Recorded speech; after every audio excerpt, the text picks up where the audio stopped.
Jokowi itu memang seharusnya sudah mundur. Oleh Sholihin MS, pemerhati sosial dan politik.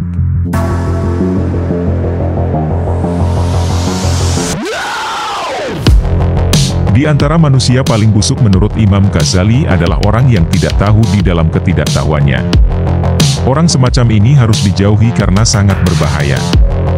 Dia akan melakukan kejahatan apa saja tapi dirinya tidak merasa bersalah. Kalau cuma ungkapan bajingan, biasanya tertuju pada seseorang yang suka mencuri, merampok, atau mengambil hak orang lain, korupsi. Semua koruptor secara bahasa memang bajingan. Istilah tolol menunjukkan seseorang yang bertindak tanpa dipikirkan matang-matang terlebih dahulu, tanpa mempertimbangkan baik buruknya, manfaat dan resikonya, dan bahaya yang akan menimpa diri dan orang lain. Istilah tolol lebih buruk dari sekedar dungu. Yang jadi pertimbangan tindakan orang tipe ini adalah hawa nafsu. Sedangkan pengecut menggambarkan seseorang yang senangnya main di belakang, tidak berani berhadapan langsung dengan realita dan orang yang tidak menyukainya. Memang semua sifat itu sepertinya ada dalam diri Jokowi. Dan banyak lagi sikapnya yang lebih jahat.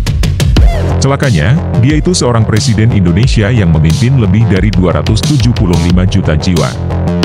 Bagaimana mungkin seorang Jokowi bisa lolos jadi presiden?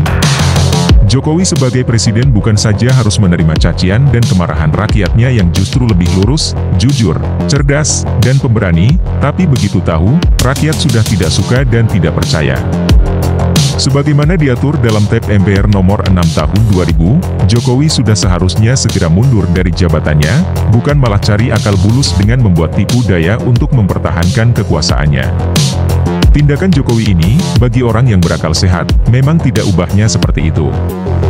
Sebagai contoh, adalah sikap Jokowi baru-baru ini, yang menyerahkan desain detail ikan ke Cina, dan menyerahkan 340.000 hektar untuk dikelola Cina. Atas sikapnya ini, Jokowi pantas disebut apa saja yang lebih buruk dari ungkapan Rocky Gerung, karena telah menyerahkan kedaulatan NKRI kepada bangsa asing. Silakan, sebutan apa yang lebih cocok disematkan kepada Jokowi sebagai pemimpin Indonesia dengan tindakannya itu? Jika mau dirinci satu persatu kejahatan Jokowi sebagai presiden, begitu banyaknya. Penipu, perampok atau korupsi, pendusta, khianat, ingkar janji, penindas rakyat, pelanggar HAM berat, pembunuh karakter, mengorkestrasi kejahatan semua lembaga negara, membungkam anggota DPR, MPR dan ketum parpol.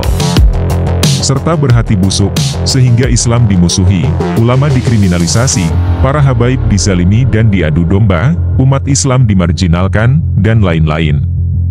Sepertinya rakyat sudah kehabisan kata-kata, makian, atas berbagai kejahatan Jokowi.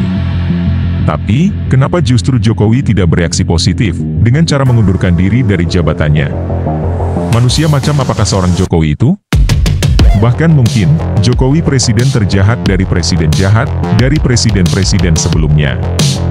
Dan, kejahatannya malah ingin diwariskan kepada pemimpin berikutnya. Bahkan tidak rela menerima pemimpin yang jujur, cerdas, dan pemberani. Kejahatan Jokowi harus segera diakhiri, bukan diwariskan. Rakyat harus bersatu untuk menghentikannya.